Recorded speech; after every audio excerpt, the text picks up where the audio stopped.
એટલે કોણ? સવાલ ત્યાંથી શરૂ થાય છે. આપણે બધા જ આજના સમયમાં જો વિચારીએ ને તો સમજાય કે ગૃહિણી પણ આમ એક વર્કિંગ પેરેન્ટ જ છે.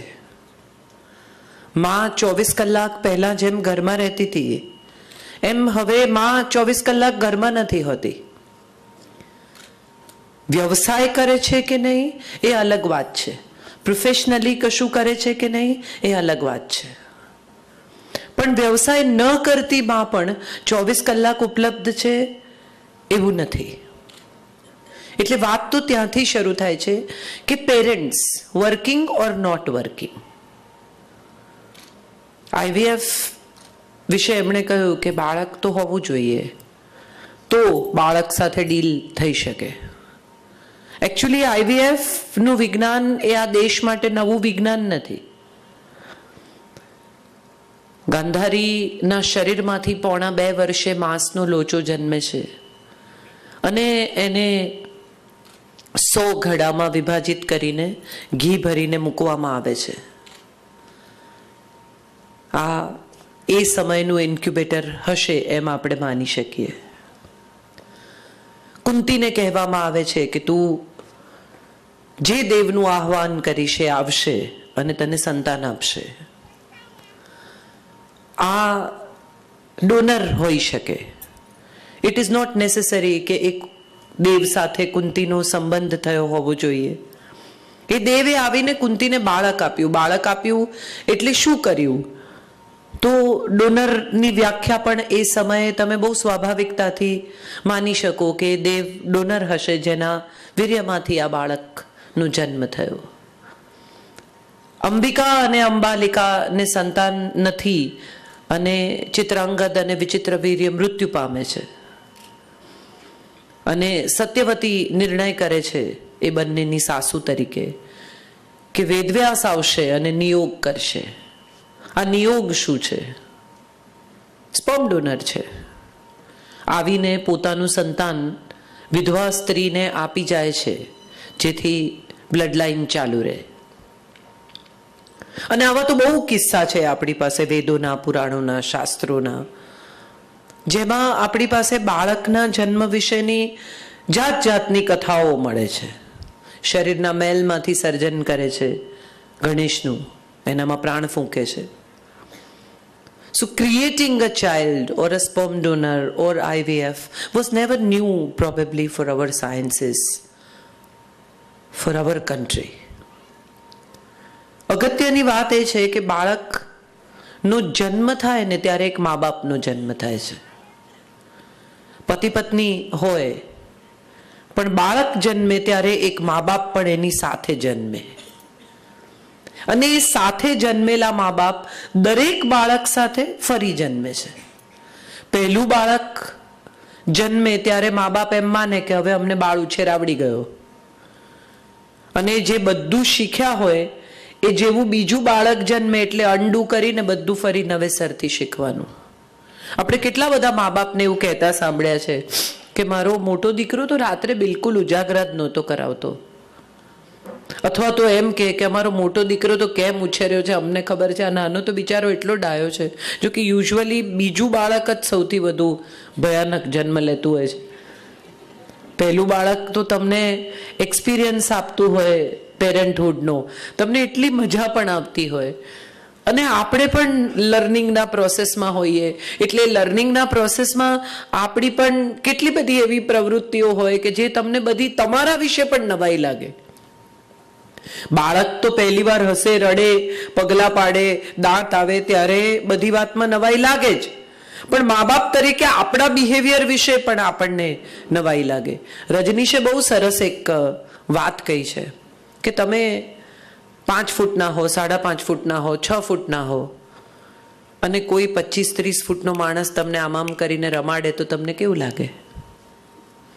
વિચારી જુઓ એક કલ્પના તરીકે કે તમારી હાઈટ 6 ફૂટની હોય અને એક 30 ફૂટનો માણસ તમને આમ કરીને રમાડે, કેટલું ભયાવહ દ્રશ્ય હોય. 30-35 ફૂટનો માણસ તમને રમાડવા આવે તો બાળકને, સૂતેલા બાળકને કેવો આ ડોલ્બી સાઉન્ડમાં ઉપરથી દેખાતું હશે, 3D પિક્ચર, અને એમાં આપણે બધા જાત જાતના મોઢા કરીએ, આપણને એમ લાગે કે આપણે ફની છીએ, પણ બાળક માટે તો એ ભયજનક એક્સપિરિયન્સ હોય છે. ટ્રોમા ત્યાંથી જ શરૂ થાય છે કે આટલી મોટી સાઈઝનો માણસ એની નાની નાની દુનિયાની અંદર આવીને એના પર જળુંબે, અને દરેક માણસ આવીને એને જળુંબે ને આમ અડે ને કંઈક આમ કરે ને કંઈક મચડે ને કંઈક બીજું કરે ને એને ત્યારથી જ એટલી સમજણ પડી જાય કે આ જે માણસોની દુનિયા છે ને એ લોકો સખે જીવવા નહીં દે, જંપવા નહીં દે મને. એ પછી થોડું મોટું થાય, 8, 9, 10 મહિનાનું ઇન્સ્ટ્રક્શન લેતું થાય, એટલે આપણે એનો ટેલેન્ટ શો કરીએ. નાક બતાવો, આંખ બતાવો, દાંત બતાવો અંકલને. એટલે એને પણ ધીરે ધીરે ટેવ પડી જાય. 1-2 વખત ના પાડે પછી એને પણ થાય કે આ 10 વાર કહેશે, એના કરતા ઈ કરીને બતાવી દો, વાત પૂરી કરો, આગળ વધો, નેક્સ્ટ. એનાથી થોડું મોટું થાય, ફર્સ્ટ યરની બર્થડે આવે, મા બાપને એટલો બધો ઉત્સાહ હોય, ભયાનક ટાઈટ અમુક પ્રકારના કપડાં પહેરાવે, છોકરું પણ ત્રાસી જાય બિચારું, રડારોડ કરે, લોકો અહીંથી અહીંયા ખેંચે, અહીંથી અહીંયા ખેંચે, એને કંઈ ગિફ્ટ સાથે નિસ્બત ન હોય, રડી રડીને થાકે ત્યારે પાર્ટી પૂરી થાય. આપણે બાળ ઉછેર નામના શબ્દ સાથે બહુ લેવા દેવા જ નથી. પહેલી તો પેરેન્ટ ઉછેર કરવો જોઈએ એવું મને હંમેશા લાગે છે. મા બાપ થવાનું લાયસન્સ હોવું જોઈએ, અને એ લાયસન્સ એક બાળક ઇસ્યુ કરે. આજુબાજુવાળાના કોકના છોકરાને લાવી 1 વીક રાખવાનું, અને 1 વીક રહ્યા પછી એ છોકરું એમ કે હા આ લોકોને વાંધો નથી, તો એમને માતા પિતા થવાની છૂટ મળવી જોઈએ. Being parent is a very very technical subject. Most of the people don't think. For them it's a biological accident. They want to become parents, they want to have that bloodline, they want to relive, they want to whatever. પણ એ બધાની વચ્ચે ક્યાંક કશેક એક આખી જિંદગીનો સવાલ છે એવું આપણે બધા જ સમજવાનું ભૂલી ગયા છીએ.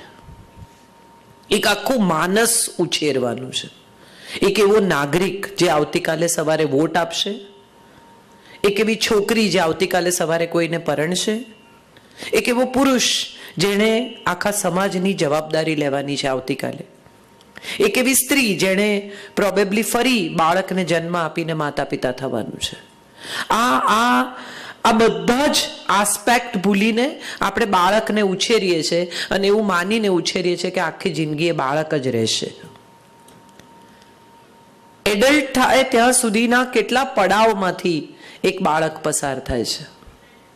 સૌથી પહેલું આપણે જ્યારે એની સાથે કમ્યુનિકેટ કરવાનું શરૂ કરીએ ત્યારે મોટા ભાગના મા બાપ તોતડું બોલે છે. હું વર્કિંગ પેરેન્ટ્સ પર પછી આવું છું, પહેલા તો પેરેન્ટ્સની જ વાત કરવી જોઈએ. મોટા ભાગના મા બાપ તોતડું બોલે, જાઓ બેટા ચલ ભૂ પીવડા. ભૂ શું છે? પાણી નામનો શબ્દ છે આટલો સરસ ગુજરાતી ભાષામાં, આપણે એને ભૂ પીવડાવીએ. એ પછીની બીજી વાગે, પડી જાય જમીન ઉપર, હથ કરી દે, જમીનને હથ કરી દે. એટલે તમને જે કોઈ હર્ટ કરે કે તમને જે કોઈ મારે કે તમને જેની સાથે વાંકવું પડે એને મારવું, એવું આપણે એને શીખવાડી દીધું. ટેબલથી વાગ્યું, લે હું ટેબલને મારું. અરે ટેબલને મરાય? આપણે શું કરી રહ્યા છીએ? As a parent are we trying to raise a sane child? એક સેન વ્યક્તિત્વ, એક બેલેન્સ્ડ વ્યક્તિત્વને ઉછેરી રહ્યા છીએ? એવું આપણે આપણી જાતને સૌથી પહેલા પૂછવું જોઈએ. એક બહુ સરસ કિસ્સો મારે તમારી સાથે શેર કરવો છે. મારો દીકરો 1.5 વર્ષનો હતો. અમદાવાદમાં નવા મોલ થયેલા, અને હું, મારા મધર ઇન લો અને મારો દીકરો, અમે 3 જણા મોલમાં ગયા. એણે ગન માંગી. એટલે મેં કહ્યું કે તારી પાસે ઘણી ગન છે, તારે ગનને શું કરવું છે? એટલે ત્યાં સૂઈ ગયો જમીન ઉપર, અને મોટા અવાજે એણે હાથ પગ પોળા કરીને રડવા માંડ્યું. એટલે મારા મધર ઇન લોએ કહ્યું કે અરે જો રડે છે. મેં કીધું આજે ઉપાડ્યો ને તો જીવનભર ધાર્યું કરાવશે. Don't go to him. Mummy, દાદી, એનો જીવ એનામાં. હું હાથ પકડીને મમ્મીને લઈ જાઉં, આમ પાછળ જોયા કરે બિચારા, અને પેલો મોટા અવાજે રડે. અમે 10 ફૂટ દૂર નહીં ગયા હોઈએ ને એને રડવાનું બંધ કરી દીધું. એને એવી સમજણ પડી કે રડવાની તો અસર થઈ નથી. પછી એને એમ જોયા કર્યું કે આવે છે લેવા, પણ કંઈ અમે તો ગયા નહીં. એટલે 5-1 મિનિટ પડ્યો રહ્યો ને પછી એને એમ થયું કે આ તો આંખથી ઓજલ થવા માંડ્યા, ટોળામાં જતા રહેશે તો મારું શું થશે. એટલે ઊભો થઈ આમ ખંખેરીને અમારી જોડે ચાલવા માંડ્યો. એ દિવસને આજનો દિવસ એને કોઈ દિવસ કોઈ ચીજ માટે જીદ નથી કરી, કારણ કે એને ખબર છે કે એની જીદ પૂરી નહીં થાય.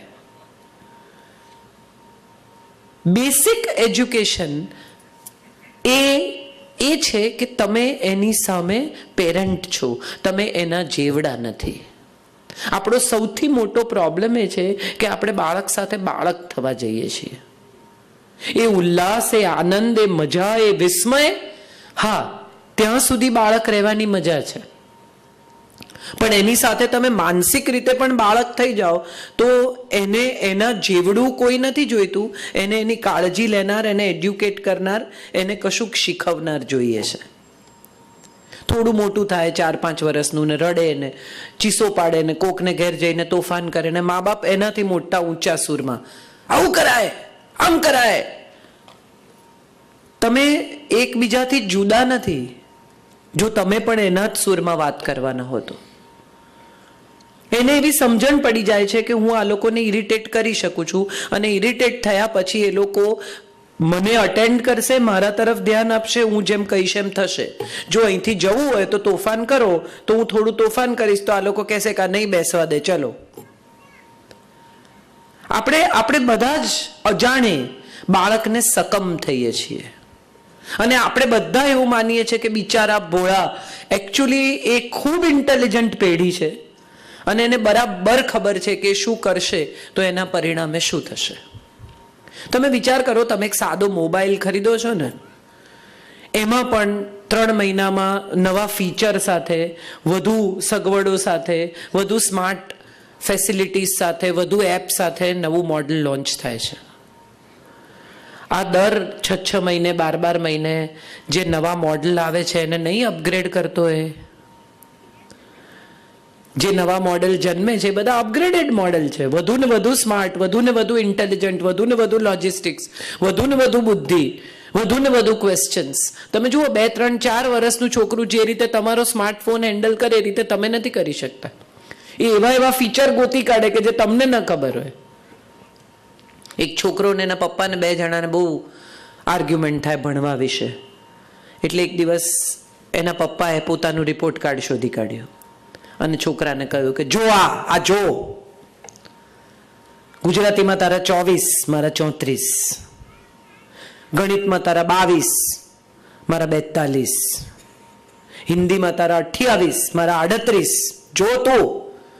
એટલે છોકરાએ રિપોર્ટ કાર્ડ હાથમાં લીધું, પપ્પા સામે જોયું ને કહ્યું કે મારા 50માંથી છે, તમારા 100માંથી છે.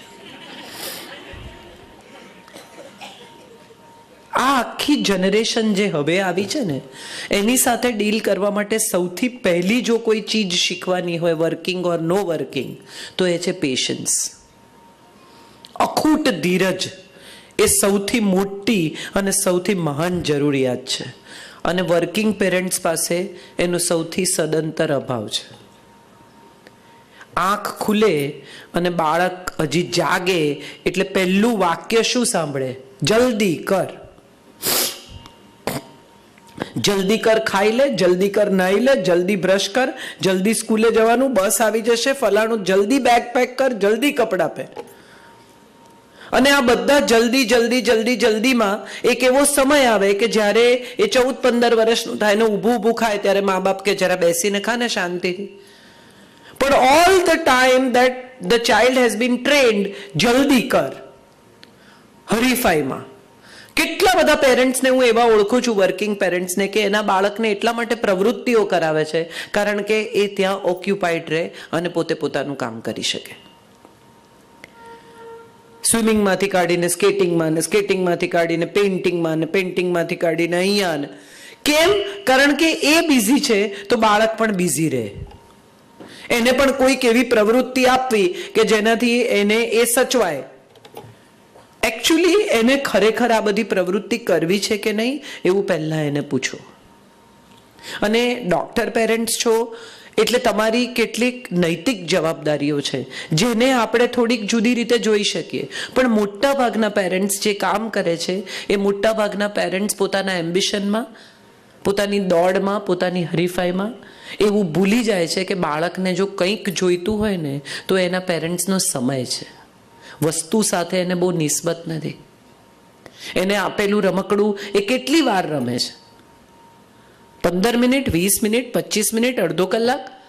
પછી એ રમકડું ક્યાંય ધૂળ ખાતું હોય છે અને દિવસો સુધી એને રમકડું કે ગેમ કે વસ્તુમાં બહુ રસ નથી પડતો. અને આ તમને કદાચ લાગશે કે હું ડાઈ વાતો કરું છું, but I quit my job of Hindustan Thomson when I decided to become a mother. And I stayed home for 10 long years till my son went full-time school. એટલે 10 થી 5 સ્કૂલે જતો થયો ત્યાં સુધી મેં કામ નથી કર્યું. અને બહુ કોન્શિયસ, બહુ વિચારીને, બહુ શાંત ચિત્તે લીધેલો નિર્ણય હતો કે એ પછી મને એનો અફસોસ પણ ન થાય.